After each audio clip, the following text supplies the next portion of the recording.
नमस्कार। The legal Indian के इस एपिसोड में आपका स्वागत है। दोस्तों, हमने बहुत सारे वीडियोस देख लिए, हमने बहुत सारे न्यूज देख लिए, जिसमें हमने यह जाना कि कंगना रनौत नाम की एक लेडी है जिन्होंने एक ट्वीट किया है, हजारों हजार फॉलोअर हैं, और उनका ट्वीट क्या है उसको भी हमने देखा। आज हम इस वीडियो के माध्यम से हम यह समझने वाले हैं कि आखिर इस ट्वीट से क्या प्रॉब्लम आ सकता है, इस ट्वीट को किस तरीके से एक आम आदमी इंटरप्रेट कर सकता है, और क्या क्या लीगल कॉम्प्लिकेशंस हैं, इसको हम समझने का प्रयास करेंगे। पिक्चर के बीचों बीच एक लेडी खड़ी है, ये लेडी का नाम है कंगना रनौत, और उन्होंने ही ये ट्वीट किया है, और ट्वीट ये है, this is horrible, we need super गुंडई। गुंडई हमें चाहिए, सुपर, नॉर्मल वाला नहीं, सुपर वाला, टू किल गुंडई। एक गुंडे को किल करने के लिए दूसरा गुंडे का होना जरूरी है, इन्होंने ऐसा कहा है। She is like an unleashed monster, to tame her Modi ji please show your विराट रूप फ्रॉम अर्ली 2000 के अर्ली वाला विराट रूप जो है वो दिखलाइए। चलिए हम इसको इंटरप्रेट करने का प्रयास करते हैं, लेकिन इससे पहले कई मिलियन फॉलोअर हैं, बहुत जाने माने हस्ती हैं, जाहिर सी बात है कि इनके एक ट्वीट से लाखों लाख व्यक्ति प्रभावित हो सकते हैं, इंसाइट हो सकता है, वायलेंस की समस्याएं हो सकती है। आगे हम डील करेंगे किस तरीके से चीजें बिगड़ सकती थी। तो चलिए सबसे पहले हम यह समझने का प्रयास करते हैं कि ट्वीट क्यों किया गया था। हाल में हमने देखा बंगाल में चुनाव हुआ, ममता बनर्जी की पार्टी जो है वो जीत गई, बीजेपी हार गई, और इस वजह से बिल्कुल घबरा करके माननीय मैडम ने ऐसा ट्वीट किया, और ट्वीट करने में बहुत सारी गलती कर दी, बहुत सारी लीगल कॉम्प्लिकेशंस कर दी। चलिए एक आम आदमी कैसे इस ट्वीट को इंटरप्रेट करे, एक ले पर्सन, ज्यादा दिमाग नहीं है, नॉर्मल व्यक्ति है, वो कैसे इसको इंटरप्रेट कर सकता है, उसको समझने का प्रयास करते हैं। फिर हम लीगल समस्याओं के बारे में भी डील करेंगे। कार्य है कि सुपर गुंडई करना है, सुपर गुंडई आराम से नहीं करना, सुपर गुंडई क्यों करना है, ऐसी बातें क्यों हुई? क्योंकि जब जीत की जश्न मनाने की बात आई तो कुछ व्यक्ति ने बीजेपी के कार्यालय को आग लगा दिया, जो कि एक गलत है, एक क्रिमिनल ऑफेंस है, बिल्कुल भी नहीं करना चाहिए। वो कौन व्यक्ति थे, ये मैटर ऑफ इन्वेस्टिगेशन है, इन्वेस्टिगेशन उस पर होगा, माननीय कोर्ट जो निर्धारित करेगी वो हमें मानना पड़ेगा। अभी एज ऑफ नाउ हमें यह नहीं पता कि आखिर वो कौन किया है, इसीलिए सिर्फ ये प्रिज्यूम कर लेना कि कोई खास पार्टी वाला, कोई खास व्यक्ति ऐसा किया है, ये एक प्रेजुडिस होगा, ये एक प्री मैच्योर डिसीजन होगा, और एक लॉ के स्टूडेंट को और एक रैशनल बीइंग को ऐसा बिल्कुल भी नहीं सोचना चाहिए। जब तक इन्वेस्टिगेशन पूरा नहीं हो जाता हमें इस तरीके से आनन फानन में कोई भी डिसीजन नहीं लेना चाहिए। हर देश का एक संविधान होता है, एक लॉ होता है, उसके अकॉर्डिंग ही चीजें चलती है। तो एज ऑफ नाउ मैं ये नहीं प्रिज्यूम करूंगा कि कौन ऐसा किया, लेकिन जो भी ऐसा किया है वो गलत है, ऐसा नहीं करना था, वो वायलेंस नहीं करना था, वायलेंस करना सॉल्यूशन नहीं है। तो वायलेंस हुआ है वो गलत है, लेकिन इस वायलेंस के ऊपर यह कहा जा रहा मैडम के द्वारा कि एक दूसरा वायलेंस करो, और ये वायलेंस छोटा मोटा नहीं होगा, सुपर गुंडे करना है, बहुत हाई लेवल का करना है। पुराने जमाने में यह अवधारणा थी कि यदि कोई व्यक्ति आपको एक तमाचा मार दिया तो आप भी एक तमाचा मारो, जस्टिस सर्व हो गया। यदि कोई व्यक्ति आपके फैमिली मेंबर को मर्डर कर दिया तो जस्टिस कैसे सर्व होता था पुराने जमाने में, मैं हजारों साल पहले की बात कर रहा हूं। उस समय क्या होता था, आप भी उसके फैमिली मेंबर को मर्डर कर दो, कत्ल कर दो, जस्टिस सर्व हो गया। यदि एक व्यक्ति ने आपके किसी फैमिली मेंबर वालों को रेप किया है तो कैसे जस्टिस होता था सर्व, आप भी जाकर के उसके किसी फैमिली मेंबर वाले को रेप कर दो, हिसाब बराबर। ये जो सिस्टम था एक बहुत ही अनसिविलाइज सिस्टम था। फिर बहुत बड़े जानकार ने, फिलोसफर ने, पॉलिटिकल साइंटिस्ट ने बैठा और सोच विचार किया और कहा कि नहीं, ऐसे काम नहीं चलेगा। An eye for eye makes whole world blind, पूरे विश्व को अंधा कर देगा, और ये चीजें रुकेगी नहीं, पहले ये मारेगा, फिर वो मारेगा, फिर ये मारेगा, फिर वो मारेगा, और ये जो है चेन रिएक्शन चलता रहे। इससे सोसाइटी में पीस नहीं आ सकती, इससे सोसाइटी जो है एक सही रास्ते पे नहीं जा सकता। इसलिए जरूरी है कि किसी को अकाउंटेबल तो करोगे, इसलिए कहा कि हम स्टेट का फॉर्मेशन करेंगे। और फिर स्टेट आया और स्टेट को कहा गया कि भाई देखो, ऐसा है कि आपकी जिम्मेदारी है अपने लोगों को प्रोटेक्ट करना, और बदले में आप सिक्योरिटी प्रोवाइड करेंगे। मतलब जब स्टेट का फॉर्मेशन हो गया तब यह बात आई कि जैसे एक व्यक्ति आपको यदि तमाचा मारता है तो आप बदले में तमाचा नहीं मारोगे, आप स्टेट को कंप्लेन करोगे। आपका जो राइट टू रिटेलिएशन था वो स्टेट ने सीज कर दिया, और बदले में यह कहा कि मैं तुम्हें प्रोटेक्ट करूंगा, मुझे बताओ तो सही कौन ऐसा कर रहा है।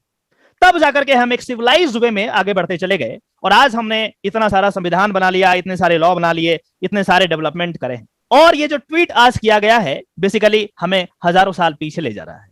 इस ट्वीट को यदि इंटरप्रेट करेंगे तो कुल मिलाकर के यही है कि आप एक गुंडे यदि किया है तो उसको सुपर गुंडे करके कुछ करो, उसको मार करो, वायलेंस करो। इसमें साफ साफ इंसाइटमेंट है वायलेंस का, जो कि एक क्रिमिनल ऑफेंस है, बाद में मैं ये भी बताऊंगा।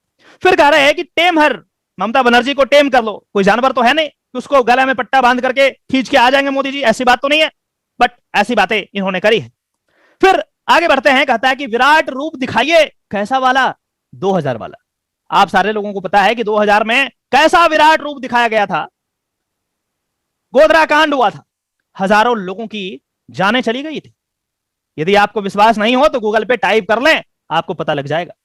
तो क्या हम अपने समाज को कुल मिलाकर के हम उसी डायरेक्शन में लेना चाह रहे हैं? क्या ये मैडम अपने फॉलोअर्स को यह कहना चाह रही है कि तलवार उठाओ और फिर से सुपर गुंडे करना शुरू कर दो? और यदि ऐसा है तो एक बहुत ज्यादा प्रॉब्लमेटिक बात है। और ये जो पूरा कारनामा किया गया है, मुझे ऐसा लगता है कि इसमें माननीय प्रधानमंत्री के इमेज को भी मलाइन करने का प्रयास किया गया, क्योंकि कोर्ट्स ने ऐसा माना है कि PM Modi was not responsible for Godhra कांड। तो मैटर साफ है कि पीएम के इमेज को मलाइन करने का प्रयास किया गया। ये हमारे पीएम है, उनके इमेज को भी आप बर्बाद कर रहे हो ऐसे ट्वीट करके। मुझे याद आती है उंगली माल और भगवान बुद्ध की कहानी, जिसमें उंगली माल एक बहुत खूंखार डाकू था, सारे व्यक्ति को मार करके उसकी उंगली को काट करके माला पहन लेता था। भगवान बुद्ध के पास एक बार चला गया और मारने के लिए आया, बोला ठीक है मार लेना, बट एक काम करो, आप जाकर के उस पेड़ की टहनी को तोड़ के ले आओ। बोला बस इतनी सी बात, फटाक से गया तोड़ के ले आया। अब फिर मारने वाला था, भगवान बुद्ध कहते हैं कि बस एक और काम बच गया, बस इतना कर दो उसके बाद मार देना। फिर कहते हैं कि आप इसी टहनी को दोबारा वहीं पे जोड़ दो जाके। उंगली माल कहता है साहब ये कैसे हो सकता, ये तो पॉसिबल नहीं है। बोला ठीक है, जब तुम किसी व्यक्ति के जान को वापस नहीं कर सकते तो आखिर क्यों मार रहे? इतने में उसको ज्ञान प्राप्त हो गया और बुद्ध के चरणों में जाकर गिर गया, कहा मुझे पता चल गया कि आप क्या कहना चाहते हैं। और इस तरीके के कारनामे से, जिसमें साफ साफ कहा जा रहा है कि सुपर गुंडाई करो, मुझे लगता है कि इस तरीके का ट्वीट से लाखों लोग इंसाइट हो सकते हैं, उपभोग हो सकते हैं और कुछ इस तरीके का काम कर सकते हैं जो कि पूरे समाज में, पूरे सोसाइटी को अनस्टेबल कर देगा। चलिए हम कुछ प्रोविजंस को समझने का प्रयास करते हैं। Section 504 of Indian penal code, भारतीय दंड संहिता के धारा 504 को यदि हम देखते हैं तो कहता है intentional insult with intent to provoke breach of the peace. Peace जो है, शांति जो है, उसको ब्रीच कर रहे हैं, उसको भंग कर रहे हैं। किस तरीके से? whoever intentionally insults and thereby gives provocation to any person intending or knowing it to be likely that such provocation will cause him to break the public peace or to commit any other offense shall be punished with imprisonment for either description for a term which may extend to 2 years। यहां पे साफ साफ दिख रहा है, intentional लिखा गया है। पब्लिक का जो पीस है उसको ब्रेक किया जा सकता है। इतने इतने फॉलोअर है मिलियंस में, सारे लोग यदि सुपर गुंडे पे उतर जाएं तो पब्लिक का तो पीस तो खत्म होगा ही। अब ऐसी बात है, यहां पे 504 में इनको अटैक किया जा सकता है, कोई सुनिए। फिर आगे बात करते हैं 505 में, देखते हैं क्या है। 505 कहता है कि whoever makes, publishes or circulates any statement, rumor और report, इसका बी और सी में यहां पे आ सकता है। कहता है with intent to cause or which is likely to cause fear or alarm in the public। Fear, डर या अलार्म, पब्लिक में अलार्म क्रिएट कर सकता है।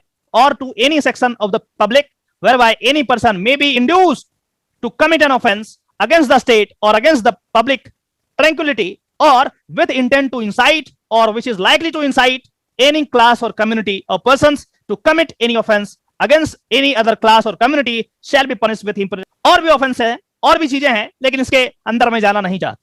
मुझे लगता है कि इस तरीके के ट्वीट से मिलियंस में लोगों को इंसाइट किया जा सकता है वायलेंस करने के लिए, जो कि अपने आप में एक ऑफेंस है, क्रिमिनल ऑफेंस है। और इसके लिए कायदे से इनके ऊपर क्रिमिनल चार्ज लगाना चाहिए, इनके ऊपर एफआईआर करना चाहिए कि आपने इस तरीके का जो ट्वीट किया है, ये सिर्फ हमारे पीएम के कैरेक्टर को मिलाइन नहीं करता, ये लोगों को उकसाने का भी प्रयास करता है, लोगों को कत्लेआम करने का भी इसमें प्रोवोक किया जा सकता है। और इसीलिए इस तरीके का जो ट्वीट है उसको बिल्कुल रोकना चाहिए। मेरे हिसाब से ट्विटर ने बहुत अच्छा काम किया, ट्विटर ने बहुत अच्छा काम किया, परमानेंटली इसको डिसेबल किया है, इनको खत्म किया है इसका ट्विटर का अकाउंट। अब इसमें एक और बहुत सारे प्रश्न उठ सकते हैं कि भाई एक्सप्रेशन जो है वो हमारे फंडामेंटल राइट का पार्ट है। बिल्कुल बात सही है।